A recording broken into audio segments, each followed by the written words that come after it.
Welcome to Is It Beer Yet? Video Edition. I am Matt, and this is our 13 beers for Halloween from newsaz.com rankings episode.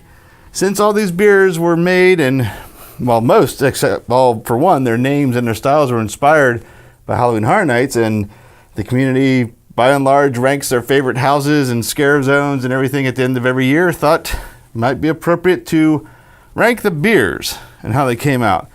And it seemed like a good idea, except that I really went into this with no plan. That's why I keep looking.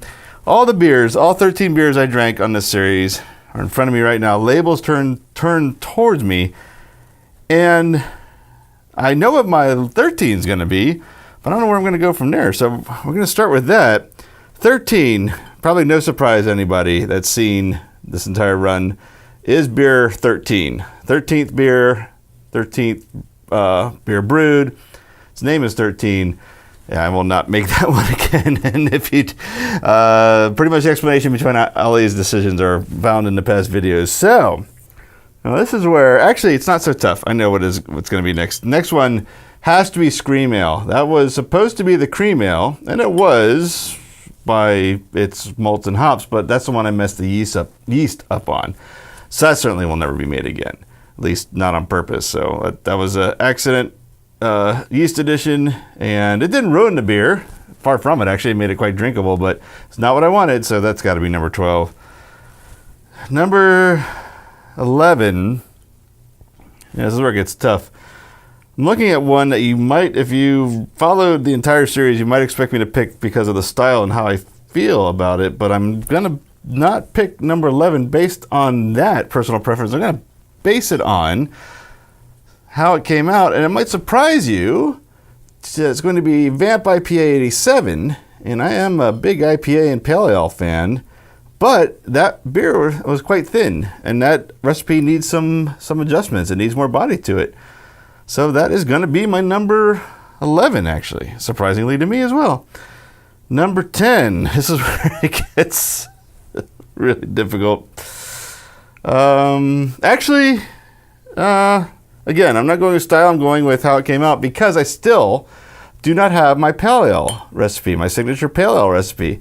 I'm not going to say I had high hopes for Patient Zero, but I was hoping to get closer, and I'm closer, but I'm still not there. Still a lot of work to do on that. So that's number 10. Still tasty beer, but not what I wouldn't consider that a great representation of the style yet. So that's leaves a number 9. And all right, we'll do it now. Although for the style, I did like it, but I do not like this style. It's the Wit Beer Killer Grease Paint made with cotton candy. That is a pretty cool thing, though. But I'm not going to be making that much more unless people request it, because I'm certainly going to be making it for me, because that is not my favorite style. So number 8. Sorry, I was thinking and talking at the same time. Let me move these in a little closer so I don't have to keep scanning back and forth. Not that that's going to help me at all. All right, number 8. I was going to pick one because it's not new and it will probably be made again, but it's actually, I can't make it number 8, so I'll make this number 8 begrudgingly. This is where it becomes tough. We're in a battle royal right now. But we'll go with, because of the novelty factor, Trick or Treats, a candy corn beer. That will probably be made again, but only at Halloween. So that's not really going anywhere outside my brewing friends and other friends that taste it. It's probably not going to be entered in any kind of contest. It'll probably never show up in your local brewery, or certainly not in your local beer distributor. So that's going to make that, is that number 8, right? 13, 12, 11, 10, 9, 8. So number 7. I am going to go. It's another tough choice. It's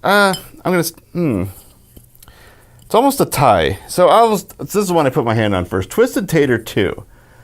I loved learning about the Idaho 7 hop, and there's a lot I learned from it, and I have some ideas where I'm going to use it, but I'm not going to make that particular beer again, probably. Again, I can't say never. Once we hit like this mark, and this being the wild card or someone asked for it, I can't say these are never going to happen again. less likely to happen is probably a better way to say it. So we'll call number 7 Twisted Tater 2. The other one I was reaching for, because it's a style I constantly tinker with, this one came out well. I liked how it tasted. Scary Ales, of course, that's amber ale. We'll call that number 6. That final recipe is not, or the recipe I made for that is not going to be my final recipe for my amber. So since that's probably going to change, we'll call that number 6. And now we're getting into recipes that aren't going to change, or basically purely on how I like them. And since this is not new, although it's a really, really good beer, is the milk chocolate coconut porter Soul Grabber. Now, if you hadn't seen that episode, I made that in 2017, so that's a repeat. So that's why that's out of the top 5. That's going to be number 5. Oh, boy. I know what my number 2 and number 1 are. It's number 3 and number 4. I am going to say, actually, I'll make this number 4. This made it a little easier, this idea. Carnival in that New Zealand hop, the Matukia. I'm probably saying it wrong. I love the hop in this beer. I absolutely love this beer because of that hop. But I probably won't make that beer again, but I'll absolutely, positively make another beer with those hops. In fact, I have a couple planned. The next iteration, or the next series in this video edition, is going to be a tropical IPA, which this hop is definitely going to be used. So because of learning about that hop and seeing how it tastes, we'll make that number 4, because the hop is certainly coming back. Number 3 now. It's actually, these last 3 are easier, and I thought it was everything in between. Number 3. That was a super surprise. That was a sleeper hit of this experiment. I did not expect to like Swamp Yeti so much. This is the Coffee Blonde Ale. I did not expect to like that as much as I did. And I'll probably make, if I'm not making that exact one again, I'll make a variation of it that is going to be largely like that. I really don't want to mess too much with that because of the way it came out.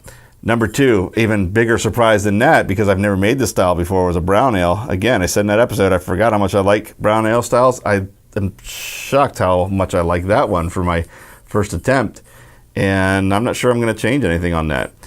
This one I will change, but the fact that it was so good and I learned so much about a malt I wanted to learn about, and if anything changes, it's only going to be the amounts of hot. I'm not going to change what's in this beer. I might change the amounts of what's in it, and I'm really looking forward to tackling this one again.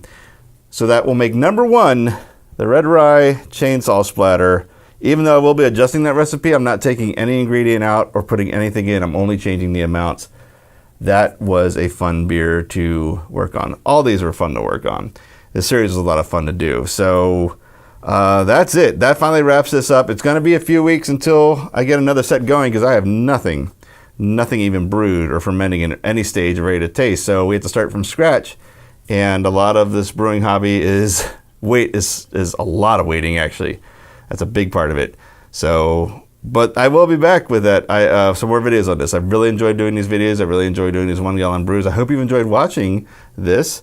And yeah, that's it for now. So thank you for watching this episode. Thank you for checking out this channel. Thank you for checking out this entire series. If you've seen it, if you haven't, details and individual episodes on all these 13 beers I just went through are available on this channel. And if you're new to this channel, please subscribe and give this video a like. And there's a little alarm bell that will alert you to when that next episode is out, because it will be quite a wait till I'm able to film something again. So, well, until that happens, thank you for watching, and I'll see you in that next episode. Thank you for watching Is It Beer Yet Video Edition. Is It Beer Yet is part of the neozaz.com Internet Entertainment Network. Visit neozaz.com for all our podcasts, including the original Is It Beer Yet Home Brewing audio series. Follow our social media pages for more on this project and all the beers and brewing we do at neozaz.com. We're Neozaz Podcasts on Facebook, Neozaz on Instagram, and at Neozaz on Twitter. If you'd like to learn how you can help support the work we do and get access to exclusive content, check out our Patreon campaign at patreon.com/neozaz. And you can always send us a message directly at the email address podcast@neozaz.com. Thanks again for watching.